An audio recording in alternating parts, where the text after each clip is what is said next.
Nebraska was one of the first states to have a comprehensive prescription drug monitoring program. It's helped curb the practice known as doctor shopping to feed an addiction. But Nebraska law doesn't specifically allow the system to share information with other states.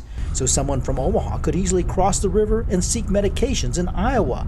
Dr. Alex Dworek says that's a big flaw. If we don't have this objective information, we have the Hobbesian choice of either enabling disorders that can be and are deadly, or looking at patients and treating them like criminals, and sometimes both at the same time.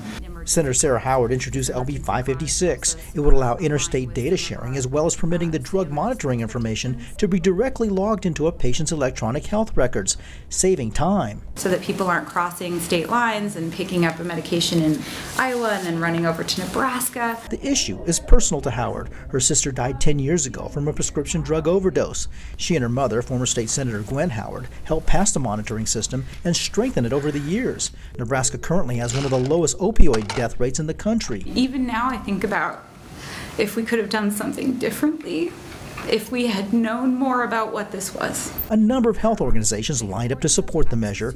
It has the emergency clause on it, so it could become effective immediately if passed. Lives are at stake. I think this is extremely important, and as a practicing physician, I cannot support it more strongly. In Lincoln, Andrew Ozaki, KETV News Watch 7.